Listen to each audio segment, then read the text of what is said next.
Yo, what's up everybody? It's me, HLegend69, and welcome to yet another video on my channel. It is another commentary video, and today I'm going to be talking about crazy Inazuma 11 fangirls. Now, I want you to keep in mind that what I'm about to talk about can actually be applied to any fandom in general or any series. I also want to clarify that if you just love a certain fictional character, you're a big fan of that character, and you've bought like 2 or 3 merchandise products, then that's actually okay. Like, there's really nothing wrong with that, and I'm not gonna judge you for that. But the problem comes when you are so unhealthily obsessed with a certain fictional character to the point where your room ends up looking like this.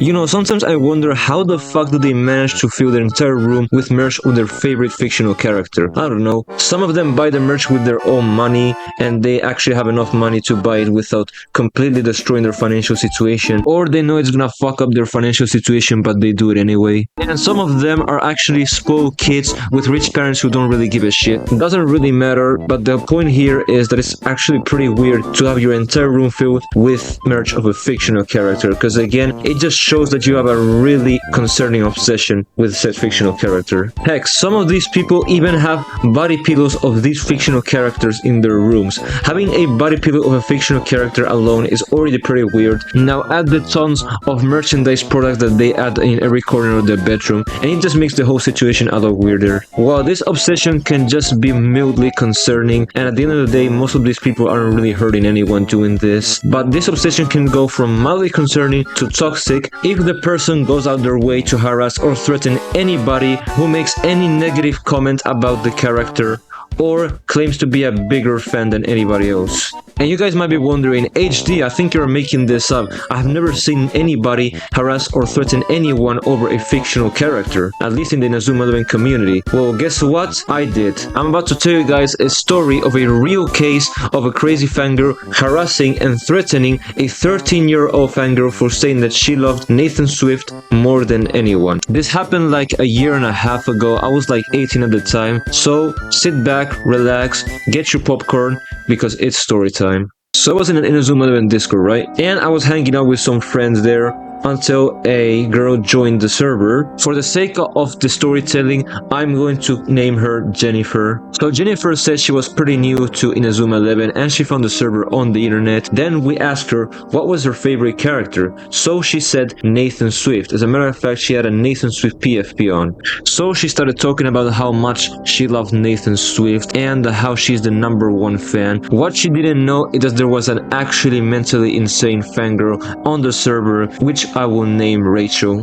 By the way, if you haven't noticed yet, these are not their real names. These are names that are made up for the sake of the storytelling and to avoid calling out any names. So when Rachel saw the messages Jennifer sent on the Discord server, let's say she was not very happy. Even though Jennifer had no intention of downplaying anyone's love for Nathan Swift. You will soon see why is this relevant at the end of the story. So after that, everything went normal. She started being more active in the server, and she also mentioned that she hasn't watched season 2 of Inazuma 11 yet. So me and my friends just started trolling her and telling her that Nathan turned evil at the end of season 2, which was actually true because we all watched season 2 beforehand. At first she did not believe it. We generally started showing her images of Nathan being on Dark Emperors, and she started saying there was some AI shit. So because of that, she decided to watch season 2 herself and let us know what she thought about each episode on a Discord thread. But she also made a silly bet where she would leave the Discord server if Nathan turned evil at the end of season 2. So when we saw this, me and my friends